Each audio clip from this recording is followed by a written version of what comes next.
wanted to take a moment to speak with all of you today, to answer any questions from the press, as well as to discuss the killing of George Floyd.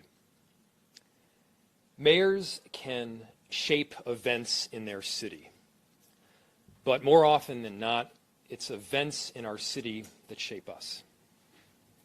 There are precedents and protocols sitting in the reserves of institutions just like this one that will give you about 1,000 reasons not to do something, not to speak out, not to act so quickly. And I've wrestled with, more than anything else over the last 36 hours, one fundamental question. Why is the man who killed George Floyd not in jail? If you had done it, or I had done it, we would be behind bars right now. And I cannot come up with a good answer to that question. And so I'm calling on Hennepin County Attorney Mike Freeman to act on the evidence before him. I'm calling on him to charge the arresting officer in this case. We cannot turn a blind eye. It is on us as leaders to see this for what it is and call it what it is. George Floyd deserves justice. His family deserves justice. The black community deserves justice. And our city deserves justice. I'll stand for any questions. What about the other officers? The one... I'm sorry, say it one more time. You said the officer killed him. What about the other three? The evidence that I have before me right now, which I hesitate to speak on in depth, given the fact that I ultimately want a charging decision to move forward, is somewhat limited to the video evidence that is there.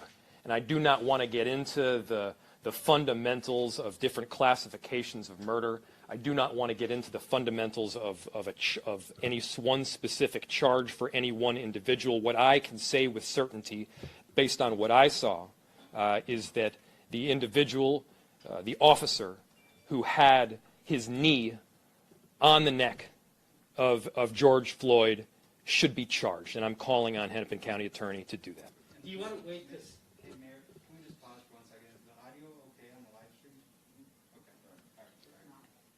Do you want to wait? I mean, do you need to see the cause of death? We don't have a public cause of death at this point. He died an hour after the incident. You need, obviously, by saying what you are, you don't need to wait. But could you explain why that's not important in making a criminal charging decision? I'm not going to weigh in on the evidence. I know there's clearly more evidence to come, but I will say that based on what I saw in the video, this is the decision that I am making, obviously as not a prosecutor myself. Have you talked to Mike Freeman? Is he open to this idea?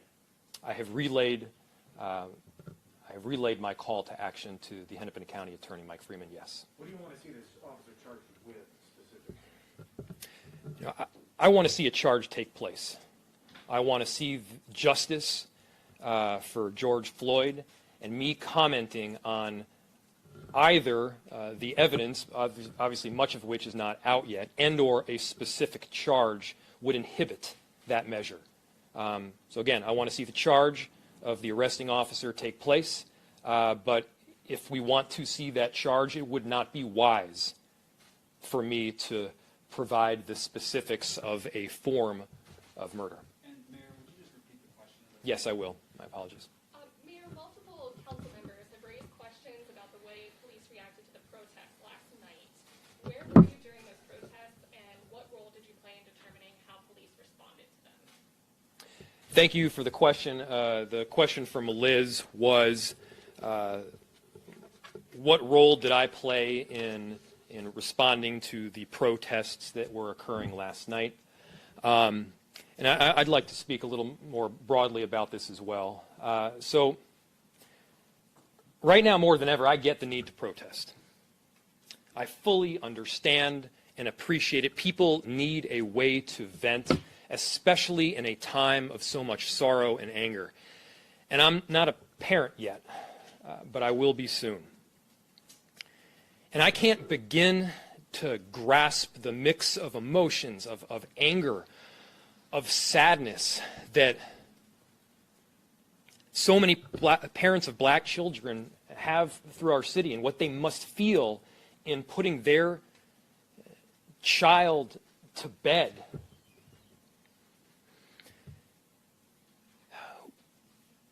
Without knowing what cards they will be dealt and not knowing how their safety might be put at risk. And nobody out there will fight harder for the First Amendment protections and freedom of speech than I will. Nobody will fight harder for those rights to protest than I will. But those rights, they must stop when others' public safety are put at risk.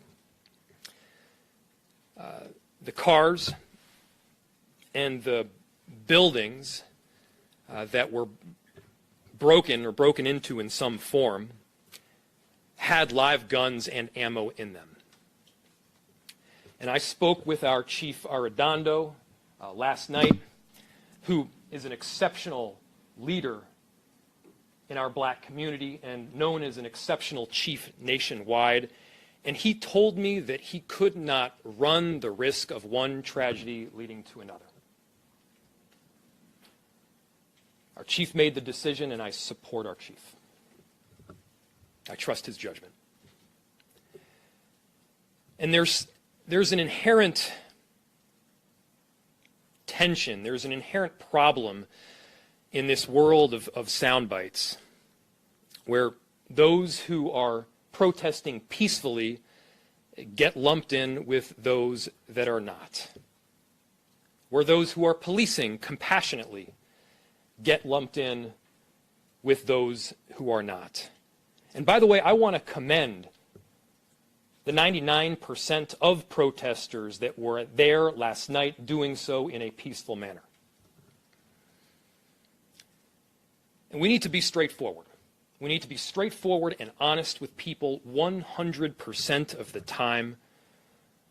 We need to continue to be calling on our better angels, especially during this time where one crisis is sandwiched in on another. I'm committed to doing that. Next question.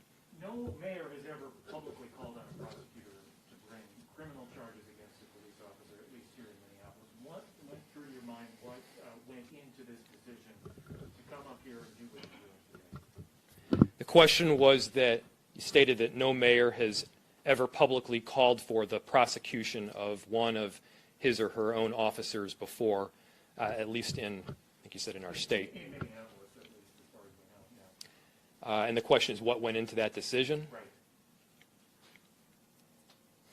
Now, I mentioned earlier that there are protocols, there is guidance, there's precedent that is almost instilled in the walls of these institutions like city government as if it were mortar.